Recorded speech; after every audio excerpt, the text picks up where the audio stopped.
جی آپ نے کوئی سوال کرنا ہے مفتی صاحب تو کر لیں. جی وہی سوال ہے، شرک فی الصفات انجینئر نے کیا ہے یا نہیں کیا؟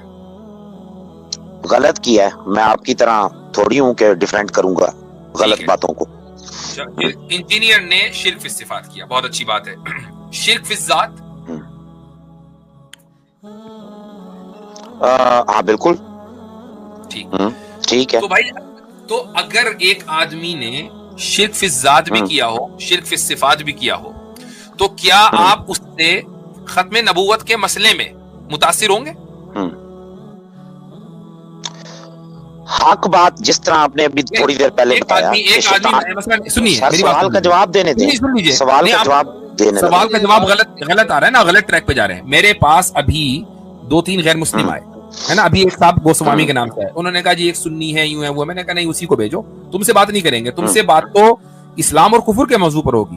یوحان آیا، ہم نے کوئی انٹرٹین نہیں کیا، اسلام اور کفر کے موضوع پر ہوگی. ایک آدمی کو آپ مشرک فی الصفات اور مشرک فی الذات مان رہے ہیں، اور آپ باتیں لے رہے ہیں اس سے حدیث اور قرآن کی اور ختم نبوت کی اور کس کی.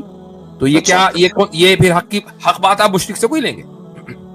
مطلب ہے اگر مشرک یہ کہے کہ اللہ ایک ہے تو میں کہوں نہیں اب میں نہیں مانوں گا. مشرک نہیں، آپ نے خود ہی مان لیا کہ وہ شرک فی الذات کر رہا ہے.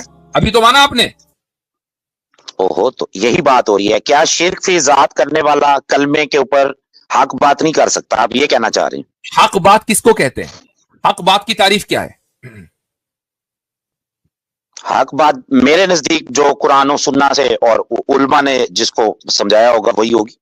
نہیں، حق علماء نے جس کو سمجھایا ہوگا قرآن و سنت سے. مان لیجئے آپ ایک آدمی کو یہ کہہ رہے ہیں کہ وہ مشرک بھی ہے، بتوں کا پجاری ہے، شرک فی الذات کرتا ہے، شرک فی الصفات. میں نہیں کہہ رہا کہ وہ بتوں کا پجاری ہے، میں ہرگز یہ نہیں کہہ رہا ہوں. میں ایک مثال دے رہا ہوں، تھاٹ پروسیس. پتہ نہیں آپ کیا کہنا چاہ رہے ہیں، یہ تو آپ زیادہ بہتر جانتے ہوں گے. میں آپ سنیں گے تو سمجھ میں آئے گا نا. ایک آدمی حق بات اس وقت کرتا ہے، حق کہتے ہیں کسی چیز کو جو واقع کے یعنی حقیقت کے مطابق بھی ہو اور آپ کا اس پر اعتقاد بھی ہو تو حق ہے، ورنہ نہیں.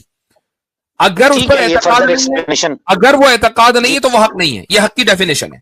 تو اگر آپ یہ کہہ رہے ہیں کہ فلاں آدمی نے شرک فی ذات اور شرک فی صفات کا ارتکاب کیا ہے، تو اب وہ کچھ بھی کہے گا، اگر وہ اسلام کے وہ بھی بات کرے گا جو اسلام کے مطابق، تو وہ حق نہیں ہو سکتی اس کی زبان سے.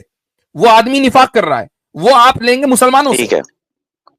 ٹھیک ہے. اگر اسی کی بات ثابت ہو جائے قرآن و حدیث سے تو پھر کیا کریں؟ پھر کہیں کہ اب بھی نہیں لیں گے. نہیں، وہ پھر آپ جیسے ابھی آپ نے خود ہی کہا کہ علماء کی جو انڈرسٹینڈنگ ہے اس کے مطابق لیں گے، تو وہ اس کی بات نہیں ہے، وہ پھر علماء کی انڈرسٹینڈنگ ہے. اگر آپ اس کو مان رہے تو بہت اچھی بات ہے. We are on the same page, ہمارا آپ کا کوئی اختلافی نہیں. ٹھیک ہے.